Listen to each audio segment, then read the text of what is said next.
So it did find one more code when you go into scan all the computers that this thing can read, and it is for an oxygen sensor.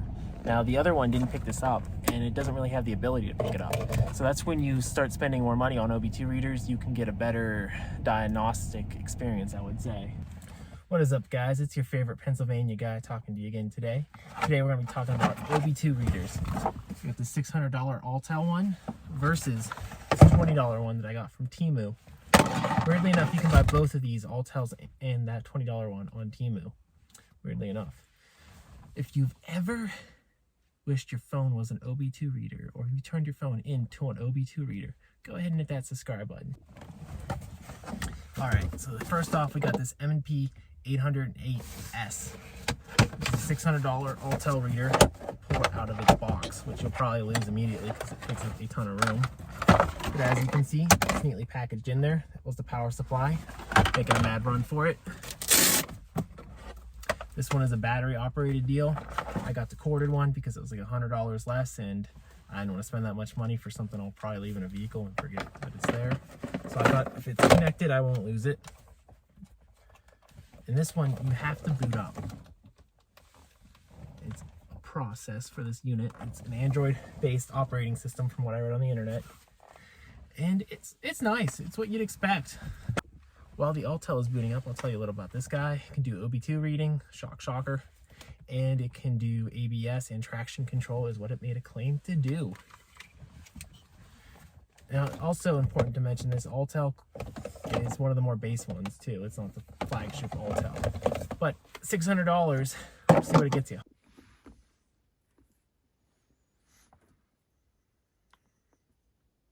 3 days.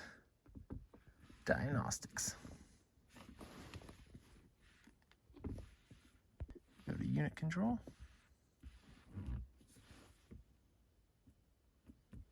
And then we'll go to the quick OB2 read. Sorry about my hands, they are dirty, but you know what it's like when it's working on cars.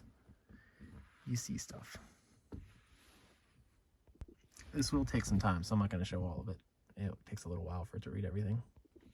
Okay, so these are the codes it found. Basically it's telling me that this car will not pass the emissions and is ready for the junkyard. Needs a little work still. You can see all of them right there.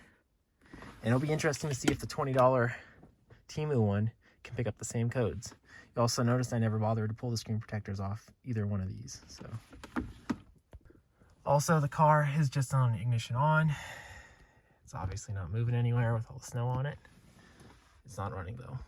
Okay, I plugged this one on and I tried to grab the camera. It turns on like instantly. This guy's pretty fast. And we'll just go in for the quick read. 2 faulty codes. Read codes. All right. 1. All emissions related. Basically, they picked up the same amount of codes. We got blessed with some snow today, for sure, let me tell you. Now, what makes me qualified to talk about OB2 readers?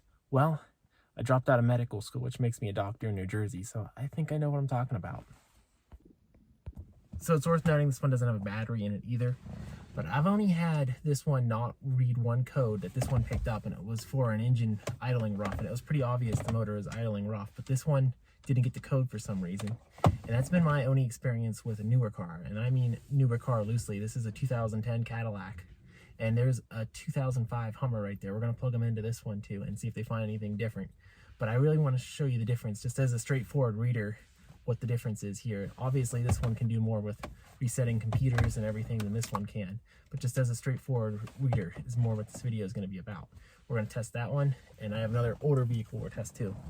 Okay guys, look at this new whip, H3 Hummer. There is no check engine light on, traction control light is on, but we don't care about that around here, do we? Just joking, we care.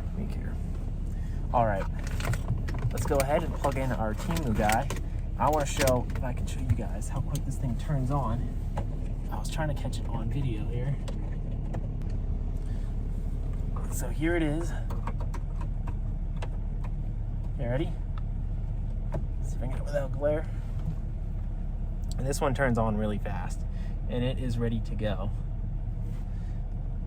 and it will take a second to do this, maybe.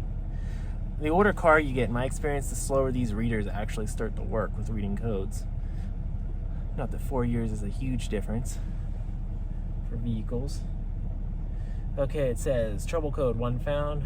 Oh, let's see what we can find here. System bank too lean. Crankshaft position sensor timing over advanced or system performance low. Basically, the off-roading Hummer is only for off-road. These are pending codes. Price sensors being bad, who knows? It has the inline 5. So we picked up 2 codes here. Is that it has a battery in it and it is just on. You don't have to wait for it to boot up once it finally does. So go into a quick read, you have to accept this every time.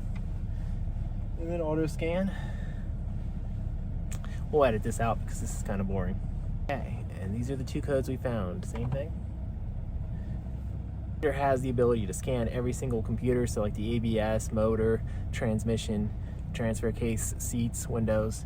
You can scan all of those, and it'll probably find one more code than this one did, which I think is interesting if you're troubleshooting.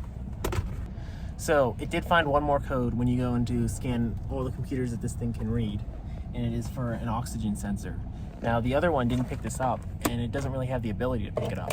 So that's when you start spending more money on OB2 readers, you can get a better diagnostic experience, I would say. Would be the way I look at it. But we found one more code. There's also, this thing stores codes. So when you go in here and scan for stuff, you can find old codes if a vehicle supports that. A lot of this will come down to like what kind of car you have and if it supports it. Newer cars generally support more than the older ones, but if you have a more expensive older car, it might have a lot more there. It just depends on the make and model. All right, our next system for testing, a 1999 Silverado. All right, looks like you guys are getting a little cold start video too. Oh, fires right up. It don't care. This thing also has a small fuel leak. All right. We will close the door. See if we have any trouble codes. Oh, we have quite a few. Let's see what the $20 one can do. This video is about codes being found also, not just about what the readers can and can't do. We're just going after codes. Ooh. Let's see what action we got here. Misfire on cylinder 7. This must be a V8. Emissions. Misfire on cylinder 7. So basically it told me that all my cars are ready for the junkyard, which I already knew. You like the interior lighting on this boy? This thing's checked out. Look at that. Classy. Okay, who's ready to see the difference with the old $600 Autel? Same 3 codes. So there you go. This is a 1999, went to a 2010, 11-year difference, and they do about the same. The Hummer was the only one who had one code that it couldn't figure out just on the straight reading platform. So I would say, there's your answer. So, the Hummer was the only one that actually tricked the $20 one, and it missed one code. And you know, if you played around with the $20 one, I bet you might even be able to get it to read that code, so who knows. Not too bad of a deal for 20 bucks, but you know, they're not paying me any money to say anything about these OB2 readers, so I can say whatever I want, just an honest. Okay guys, so I also want to mention that Autel and Temu are not paying me for their OB2 readers or anything like that, so I can say whatever I want about them. And my final takeaway with them is that these are 2 different readers. This is a reader, like say you'd want to go look at buying a car or something. This would give you an idea of what's going on with it. The Autel is obviously better. It has more features, but is it $580 better than this $20 one? You know, that's going to come up to you on how much money you make. But I do find it interesting that this one, as far as a reader, can do most of what that one can do with minor differences. And you know, there's a huge price difference between these 2 things. This one turns on and works just like if you were trying to figure out basic stuff. I would say this is better than like plugging that everywhere, because that's a lot more money if you break the screen on it or something else happens to it. You have to worry about that. With $20, you know, it's $20. It's way better than losing, you know, $600. So that is my final takeaway, guys. Let me know what you think in the comments below. And if you like the video, go ahead and like it, you know? Thanks. I didn't go into all the binary diagnostics that one can do. Obviously, that's a different thing altogether, and I didn't get into that today about what that can reset and all the other things it can do that this one can't. This video is just about for the readers.